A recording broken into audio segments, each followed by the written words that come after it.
Hello friends, आपका स्वागत है मेरे चैनल पे।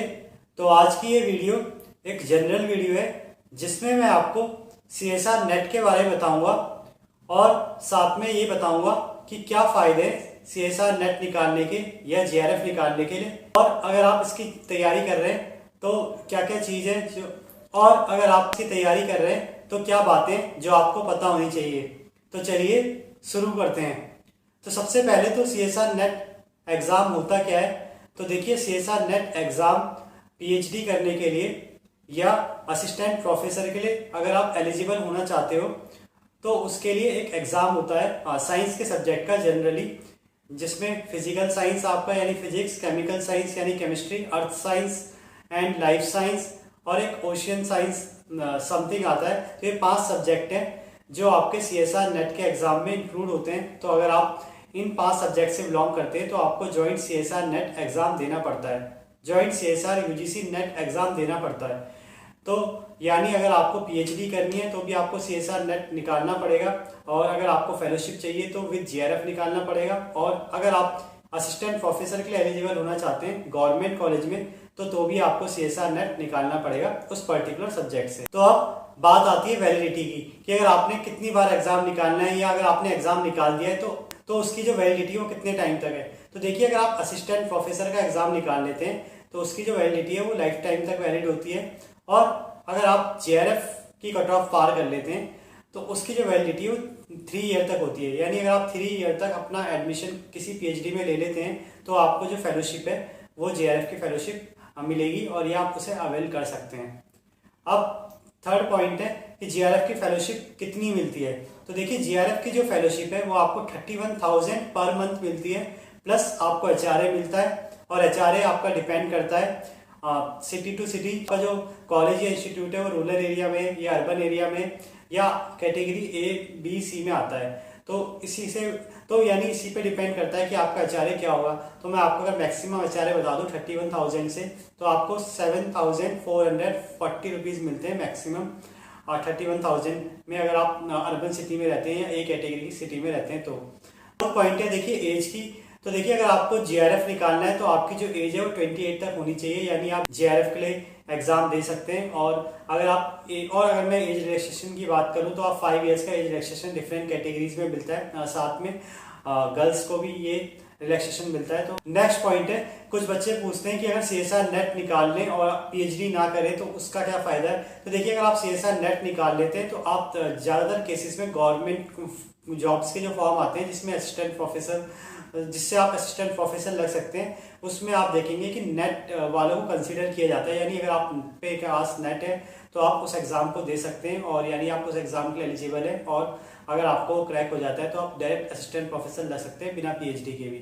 पर हाँ, ये चीज़ है कि जनरली अब जो गवर्नमेंट ने कर दिया है वो ये है कि सिर्फ गवर्नमेंट कॉलेजेस में असिस्टेंट प्रोफेसर विद नेट ला सकते हैं, पर अगर आपको यूनिवर्सिटी में लगना है तो आपकी पीएचडी मैंडेटरी कर दी है या होने वाली है 2023 से। नेक्स्ट है सीएसआर नेट का और भी क्या फ़ायदे हैं। तो मैं आपको बताऊं, सीएसआर नेट के फ़ायदे ये है एग्जाम के, अगर आप असिस्टेंट प्रोफेसर लगना चाहते हैं तो कहीं कहीं केसेस में एपीआई स्कोर काउंट होता है असिस्टेंट प्रोफेसर के लिए, और एपीआई स्कोर में क्या होता है 100 मार्क्स का ये स्कोर होता है जिसमें आपके ग्रेजुएशन के, एमएससी के परसेंटेज काउंट होती है, और साथ में आपके पीएचडी के भी कुछ मार्क्स होते हैं, आपके रिसर्च पेपर के भी कुछ मार्क्स होते हैं, आपके अवार्ड्स के भी कुछ मार्क्स होते हैं। तो उससे एक पर्टिकुलर स्कोर बनता है और उसी की कट ऑफ आती है डायरेक्ट असिस्टेंट प्रोफेसर लगने के लिए।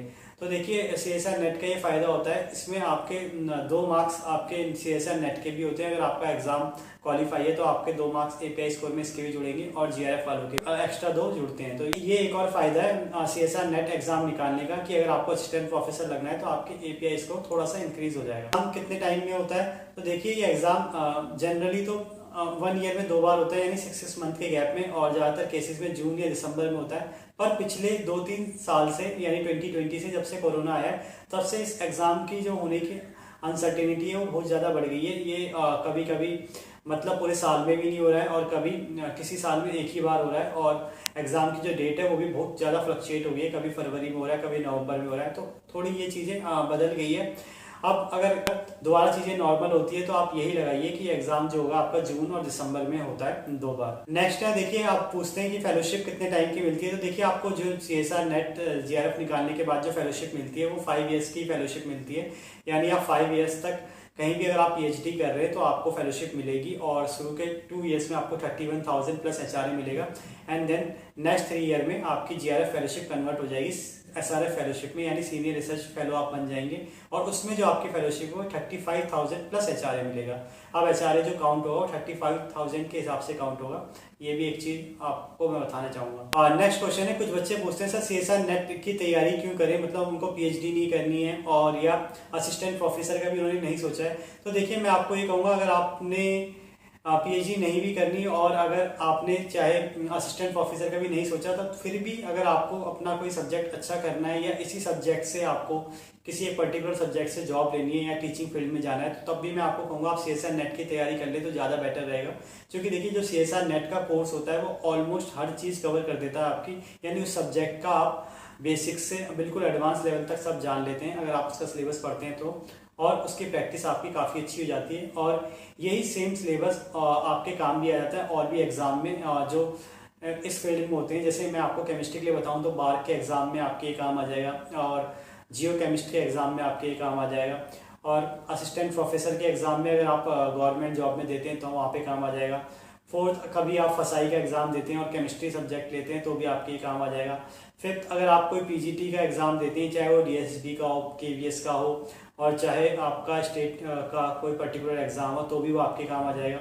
सिक्स्थ, अगर आप UPSC की तैयारी करते हैं तो भी आपका सिलेबस तैयार हो जाएगा। मतलब एक ऑप्शनल अगर आप केमिस्ट्री लेते हैं या पर्टिकुलर कोई सब्जेक्ट लेते हैं और उसका CSR नेट ऐप में निकाला है, तो अगर आप PSU सेक्टर में जाना चाहते हैं तो तब भी आपके काम आ जाएगा। यानी आप गेट की तैयारी कर रहे हैं तो भी आपके ये सिलेबस पूरा काम आ जाएगा। तो यानी मतलब CSR नेट का जो एग्ज़ाम है वो काफ़ी ज़्यादा इंपॉर्टेंट एग्ज़ाम हो जाता है अगर आप किसी सब्जेक्ट के थ्रू नौकरी लेना चाहते हैं तो, और या उसमें अच्छा करना चाहते हैं तो।